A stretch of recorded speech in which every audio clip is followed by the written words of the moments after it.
Court से मध्य प्रदेश वक्फ board को झटका। बुरहानपुर की 3 ऐतिहासिक इमारतों को वक्फ बोर्ड की संपत्ति मानने से इनकार। अयोध्या में फिर बुलडोजर एक्शन की तैयारी। गैंगरेप के आरोपियों के अवैध निर्माण पर होगा एक्शन। तालाब की जमीन पर दुकान बनाने का आरोप। पेरिस ओलंपिक में ब्रॉन्ज जीतने के बाद भारत लौटी मनु भाकर। दिल्ली एयरपोर्ट पर हुआ भव्य स्वागत। समर्थकों ने खिंचवाई तस्वीर भी।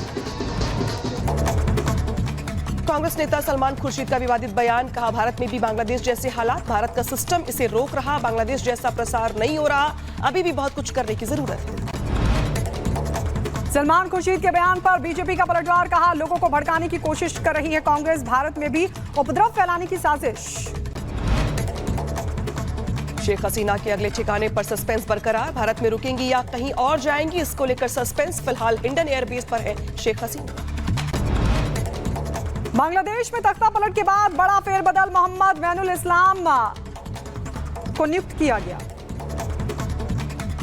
बांग्लादेश में सियासी हत्याओं का दौर जारी। आवामी लीग के 20 नेताओं के मिले शव। अब तक करीब 29 लोगों की मौत की पुष्टि।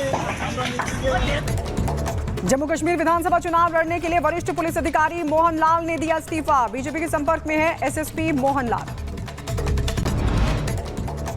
उधर यूपी के देवरिया में स्कूल में फूड पॉइजनिंग का मामला। 80 बच्चे बीमार पड़े। बीजेपी विधायक और क्षेत्रीय विधायक अस्पताल में जाकर जाना बच्चों का हाल, दिया मदद का भरोसा। उत्तर प्रदेश के कन्नौज में थूक मसाज का वीडियो आया सामने। सैलून में ग्राहक के चेहरे पर थूक लगाकर मसाज करता दिखाई दिया सैलून कर्मचारी। उधर यूपी के बिजनौर में रफ्तार का कहर देखने को मिला। ट्रैक्टर ट्रॉली को ट्रक ने मारी टक्कर। हादसे में 20 से ज्यादा लोग घायल। घटना का सीसीटीवी आया सामने। उत्तर प्रदेश के सहारनपुर में पुलिस और बदमाशों के बीच हुई मुठभेड़। चेकिंग के दौरान बदमाशों ने की फायरिंग। जवाबी कार्रवाई में एक बदमाश हुआ जख्मी, दूसरा बदमाश मौके से फरार।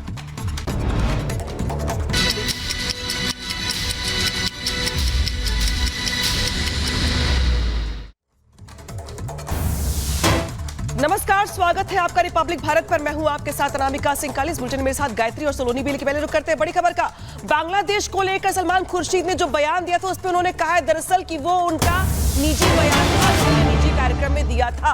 तो बांग्लादेश को लेकर जिस तरीके से सलमान खुर्शीद ने अपना बयान दिया था, जिसके बाद विवाद हो गया था, अब उसी बयान को लेकर जब रिपब्लिक ने सवाल पूछा उनसे तो उन्होंने कहा कि वो निजी कार्यक्रम में दिया गया बयान था। जो कहा वो निजी कार्यक्रम में कहा। दरअसल सलमान खुर्शीद ने कहा था कि भारत में भी बांग्लादेश जैसे हालात है, भारत का सिस्टम इसे रोक रहा है, बांग्लादेश जैसा प्रचार नहीं हो रहा है।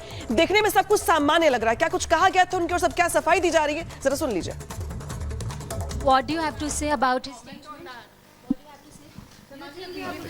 Your own party has distanced itself. No. Your own party has distanced itself from your comment. What do you have to Please say? ask my party. Do you think a comment like this? Why did you make a comment like this? Don't you think it undermines the image of your own country? What you're undermining is my freedom not to say something.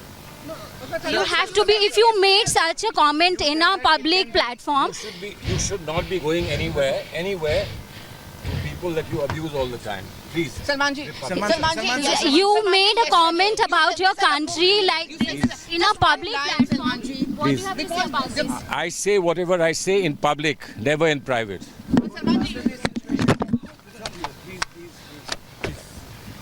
so we tried to get a So this was the response from Salman Khurshid. तो आपने सुना सलमान खुर्शीद को। उन्होंने कहा कि जो कहा वो निजी कार्यक्रम में कहा था और पब्लिकली कहा है, ये कहा गया सलमान खुर्शीद की तरफ से। वहीं दिनेश शर्मा ने अब सवाल खड़े किए हैं सलमान खुर्शीद पर और कहा है कि सलमान खुर्शीद भारत में शांति नहीं चाहते, अशांति फैलाना चाहते हैं देश में कुछ लोग। ये कहा दिनेश शर्मा ने। सलमान खुर्शीद भारत में शांति नहीं चाहते हैं। दरअसल सलमान खुर्शीद ने कहा था कि जैसा बांग्लादेश में हुआ है वैसा भारत में भी हो सकता है। दिनेश शर्मा ने क्या कहा, सुनिए। सलमान साहब सलामत हैं भारतवर्ष में, क्योंकि भारत में हिंदू बहुसंख्यक है और धर्मनिरपेक्ष राज्य है। सलमान यहाँ की सलामती नहीं चाहते, वो सलामती कहीं और की चाहते हैं। वो यहाँ पर हिंसा चाहते हैं, वो यहाँ पर अस्थिरता चाहते हैं, और ये सपना उनका और उनकी पार्टी का पूरा नहीं होने वाला। ये सलमान साहब सलामत हैं भारतवर्ष में, क्योंकि भारत में हिंदू बहुसंख्यक है और धर्मनिरपेक्ष राज्य है। सलमान यहाँ की सलामती नहीं चाहते, वो सलामती कहीं और की चाहते हैं, वो यहाँ पर हिंसा चाहते हैं, वो यहाँ पर अस्थिरता चाहते हैं, और ये सपना उनका और उनकी पार्टी का पूरा नहीं होने वाला। कांग्रेस के कुछ नेता, सलमान खुर्शीद जैसे नेता, कहते हैं कि जो बांग्लादेश में हुआ वो भारत में भी हो सकता है। ये इकलौते ऐसे नेता नहीं है। संजय राउत हो, महबूबा मुफ्ती की बेटी हो, ये अनेकों प्रकार के लोग चाह रहे हैं कि भारत में भी वही हो जो बांग्लादेश में हुआ। पर सवाल ये पैदा होता है कि मोदी विरोध में उतरते उतरते क्या भारत और भारत की संस्थाओं के विरोध में उतरना जरूरी है? क्या भारत की लोकतांत्रिक संस्थाएं इतनी कमजोर हैं? क्या भारत में चुनाव जो हुए अब उस पर फिर से सवाल उठाए जाएंगे? या भारत की सेना, जिसने कभी भी राजनीति में हस्तक्षेप नहीं किया है, क्या भारत की सेना के प्रति भी कुछ सवाल खड़े किए जा रहे हैं? तो ये सलमान खुर्शीद के बयान पर आपने बीजेपी की प्रतिक्रिया सुनी, लेकिन अब एक बड़ा सवाल, और बड़ा सवाल ये है कि बांग्लादेश में तख्ता पलट के पीछे क्या अमेरिका का हाथ है?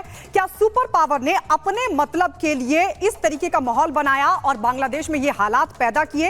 ये सवाल दरअसल इसलिए खड़े हो रहे हैं क्योंकि ना सिर्फ शेख हसीना बल्कि उनके बेटे की तरफ से भी इसी तरह का इशारा किया गया है। आखिर क्यों ये सवाल खड़े हो रहे हैं अमेरिका को लेकर, इस रिपोर्ट में देखिए।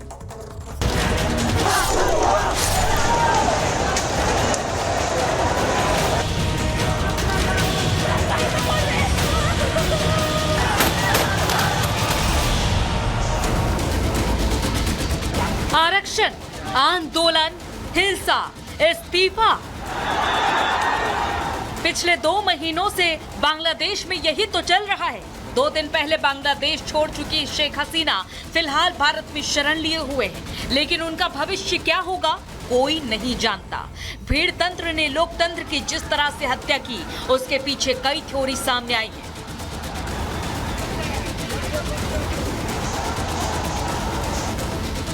जलते बांग्लादेश में चिंगारी लगाने के पीछे चीन, अमेरिका और पाकिस्तान की ओर से साजिश होने की बू आ रही है। इस तख्ता पलट के पीछे का एक सिरा अमेरिका से जुड़ा है। दावा किया जा रहा है कि इसके पीछे अमेरिका बांग्लादेश के खराब रिश्तों के साथ ही CIA का हाथ है। तख्ता पलट हुआ, बांग्लादेश में नई अंतरिम सरकार का ऐलान भी हो चुका है, जिसके मुखिया यूनुस होंगे। इस पूरे घटनाक्रम के बाद अमेरिका की पहली प्रतिक्रिया सामने आई है। So we're monitoring the situation in Bangladesh very closely. We have long called for respective democratic rights in Bangladesh, and we urge that the interim government formation be democratic and inclusive. We commend the army for the restraint they have showed. We encourage all parties to refrain from further violence and restore peace as quickly as possible. We express our deep concern and sadness about the reports of casualties and injuries over the weekend and past weeks, and we share our deepest condolences with those who lost loved ones and those who are suffering. It will be vital for the new government to carefully and credibly investigate all attacks and provide accountability. America भले ही बांग्लादेश में लोकतंत्र की बात कर रहा हो, वहां मचे बवाल पर दुख जता रहा हो, बांग्लादेश में आज जो हालात हैं उसके लिए शेख हसीना ने काफी पहले ही इशारों में अमेरिका को जिम्मेदार ठहराया था। साथ ही सरकार को अस्थिर करने की भी आशंका जताई थी। हसीना की इस बात पर मुहर और तब पक्की हो गई जब उनके बेटे ने भी यही बात कही।